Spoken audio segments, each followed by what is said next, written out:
Buenas tardes, buenas noches con todos. Bienvenidos a este editorial del resumen del acontecido en Glasgow en la COP26, la Cumbre de Naciones Unidas de Cambio Climático. Como ustedes saben, tuve la oportunidad de estar ahí y haber vivido todas las negociaciones realizadas en ese momento en un tema tan importante como es el tema de cambio climático. A continuación voy a pasar a describir lo que ha pasado y las conclusiones justamente de lo que habíamos mencionado sobre lo que significó la cumbre de Glasgow en Escocia. Bueno, como gran titular creo que vale la pena mencionar y decir que el planeta avanza a una temperatura de 2.4 grados pese a los compromisos de la COP26. El calentamiento global no ha hecho más que empeorar desde la primera gran cumbre sobre el clima. Creo que esa es la primera y gran conclusión. Desde la primera conferencia mundial sobre el clima celebrada en 1979, se han celebrado varias reuniones internacionales para abordar el calentamiento global. A pesar de las numerosas promesas sobre el clima, los cambios políticos significativos han sido escasos, mientras que las temperaturas han seguido aumentando. Pero nadie vino a Glasgow para discutir sobre el mejor protector solar para el cielo, sino vinieron a discutir justamente y a buscar señales de esperanza, luego de mirar en cada país cómo los efectos del cambio climático son un hecho. El presidente de la COP26, Alok Sharma, durante 2 semanas presionó para que el acuerdo de Glasgow tenga sustancia, sabiendo bien que la historia juzgará la cumbre en función del texto final que se acuerde y manifestando justamente la semana pasada a todos los delegados que le preocupaba el número de cuestiones que aún no se habían acordado. La primera versión del borrador del acuerdo se publicó justamente el miércoles anterior y no fue muy bien recibida por muchos expertos en el clima y grupos de activistas que la criticaron por ser vaga y no suficientemente ambiciosa. Y eso fue antes de que los negociadores de algunos de la mayoría de los países productores de combustibles fósiles intensificaran sus esfuerzos para tratar de suavizarla. La financiación climática, que consiste en que los países ricos ayuden a los países en desarrollo a reducir las emisiones y adaptarse, se perfila como uno de los principales puntos de fricción. Y Sharma insistió a los delegados a encontrar un terreno común. Siguen en el limbo los 100.000 millones de dólares anuales que los países más ricos tienen que dar a los países en vías de desarrollo para ayudarnos a adaptar sus economías a unas más verdes. De hecho, fue pateado el tablero para el 2023 o inclusive para el 2025.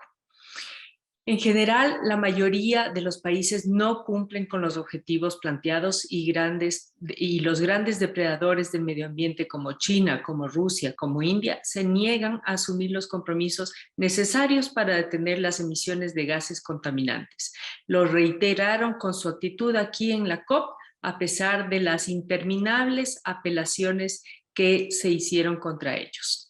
Estados Unidos y China sorprendieron en la cumbre el día miércoles cuando representantes de ambos países anunciaron un acuerdo para aumentar sus ambiciones climáticas días antes del fin de la conferencia en Glasgow. CIE no comprometió a China al compromiso mundial sobre el metano, liderado por Estados Unidos y la Unión Europea, que obliga a los firmantes a reducir las emisiones de metano en 1/3 aproximadamente. Tampoco comprometió al país con ningún otro acuerdo internacional importante, afirmando que China quería tener responsabilidades diferenciadas. China tiene la intención de desarrollar su propio plan nacional para el metano. A pesar de que el presidente Biden se presentó como el nuevo adalid del medio ambiente, no tiene que ser mucho en este sentido después del negacionista de Donald Trump para ser el campeón sobre esto.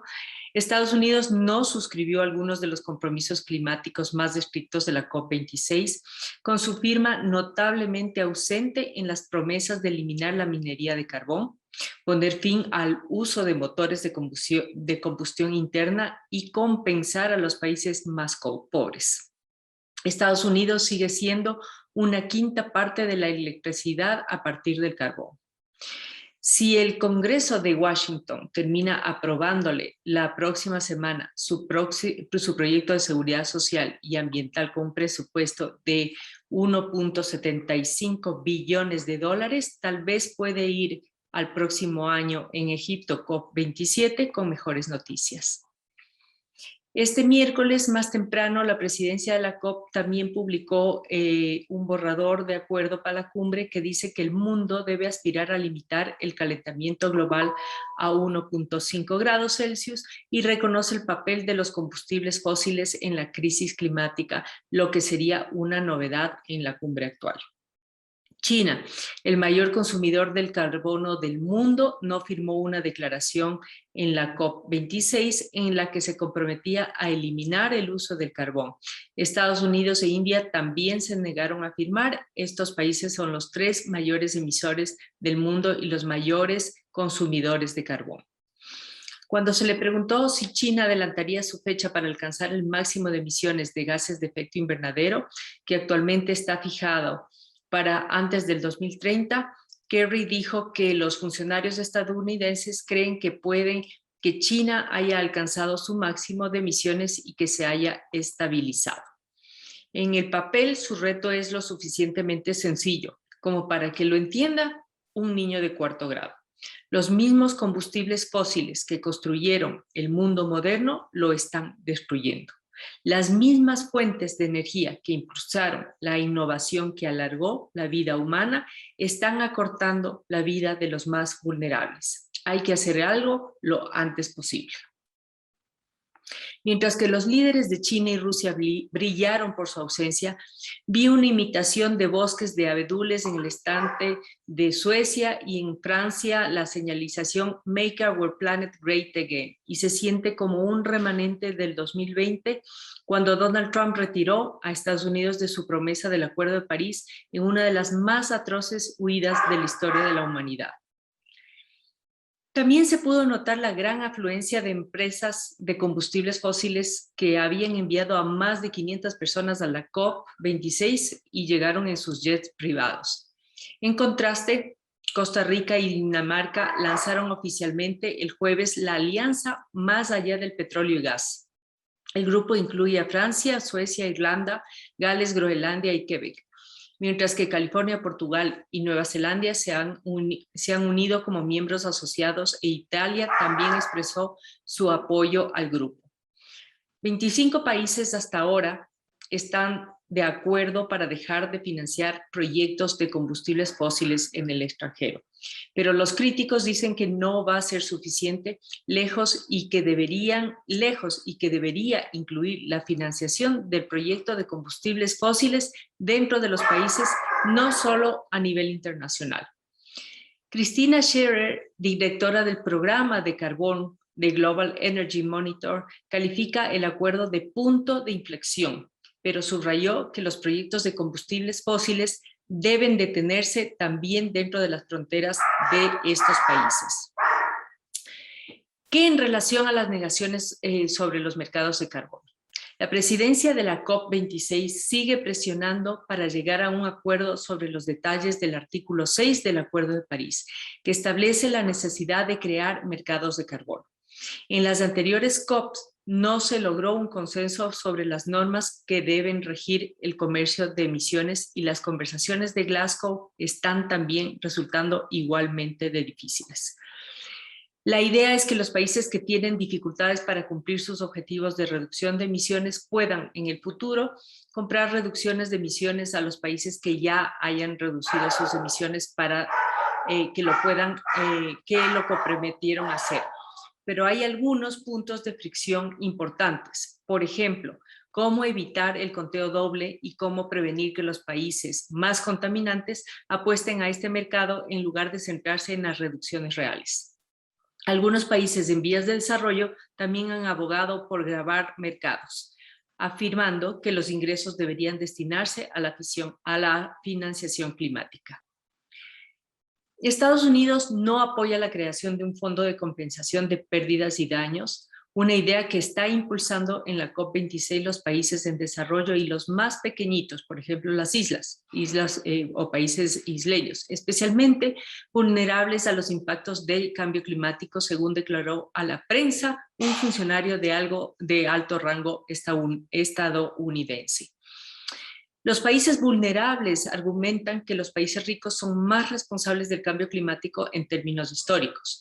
Algunos países en primera línea de la crisis consideran que las naciones que más han contaminado deberían ser responsables e incluso pagar reparaciones.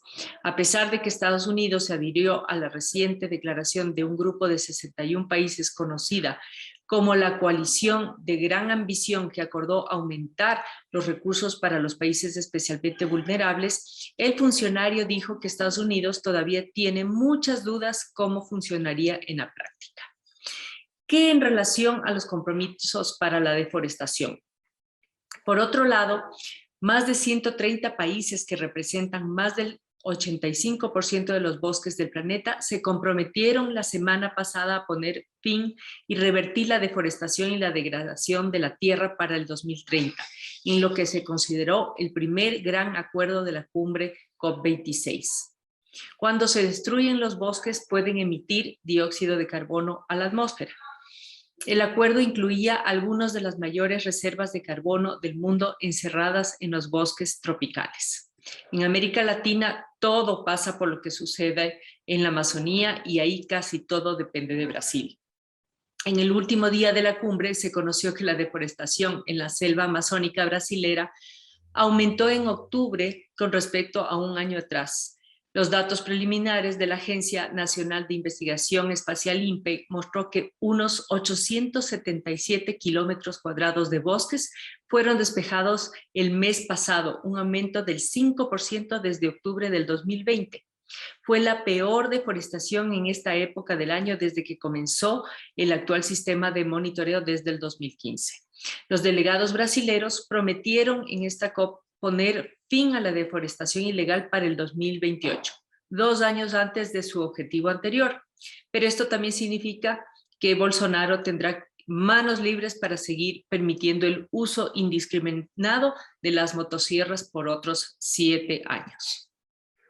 ¿Qué en relación a los compromisos para la reducción de las emisiones de gas metano? Un logro alcanzado en Glasgow es el de la reducción de las emisiones de metano que constituyen una tercera parte del total de los gases de efecto invernadero. Fueron 103 países los que prometieron recortar en un 30% de sus emisiones de metano para el 2030. Esta fecha es un alto en el camino para llegar a una reducción del 70% de estas emisiones en el 2050, como lo recomienda el panel de expertos de la ONU. En concreto, 20 años frente a los más de 100 que pueden tardar el CO2 en desaparecer de la atmósfera. Claro que China, Rusia e India se negaron a firmar, un golpe duro de remontar. Aunque en el sorpresivo anuncio conjunto entre Estados Unidos y Washington y Beijing, otro hito de la cumbre, en el que se comprometieron en acelerar esta década a la lucha contra el cambio climático. China aseguró que el próximo año dará a conocer sus objetivos de recortes de metano. La Organización de Control Climate Action Tracker, CAT, por sus siglas en inglés, advirtió esta semana que para el 2030 las emisiones de gases de efecto invernadero seguirán siendo aproximadamente el doble de lo que se necesita para limitar el aumento de temperatura a 1.5 grados Celsius, el umbral que según los científicos no se puede pasar para evitar las peores consecuencias de la crisis climática. Los objetivos de emisiones neto cero de 40 países representan el 85% de las reducciones de emisiones globales, pero el grupo encontró que solo el 6% de esas reducciones estaban respaldadas por planes concretos. Está muy bien, dice uno, que los líderes afirmen que tienen un objetivo de cero neto, pero si no tienen planes sobre cómo llegar ahí y sus objetivos para 2030 son tan bajos como muchos de ellos lo son. Entonces, francamente, estos objetivos de neto cero son solo de la boca hacia afuera en lugar de una acción climática real. En definitiva, Glasgow tiene un grave vacío de credibilidad. Si todos los compromisos de cero emisiones se cumplen en su totalidad, el CAT informó que el escenario más optimista sería un calentamiento de 1.8 grados, lo que requeriría una acción audaz y rápida para el 2030. Sin embargo, los objetivos climáticos de los países para el 2030 siguen siendo insuficientes. ¿Cómo cerramos la brecha entre lo que es necesario para nuestra supervivencia y lo que parece políticamente posible en este momento? Es la pregunta que el expresidente Barack Obama lo hizo durante su discurso el día lunes. Hay momentos en los que dudo, dijo, de que la humanidad pueda ponerse de acuerdo antes de que sea demasiado tarde. En conclusión, hay una palabra exacta que define el resultado de esta COP26, la cumbre de medio ambiente que terminó en Glasgow después de dos semanas de deliberaciones. Patear el tablero hacia adelante. Se pospone deliberadamente tareas importantes, pendientes, a pesar de tener la oportunidad de llevarlas a cabo. Y eso es lo que sucedió. Los líderes mundiales tendrán que volver a la mesa de negociaciones del próximo año en la COP27, que se realizará en Egipto, con planes mejorados para reducir los gases de efecto invernadero, porque los objetivos propuestos en esta cumbre son demasiado débiles para evitar niveles desastrosos de calentamiento global. Muchas gracias a todos.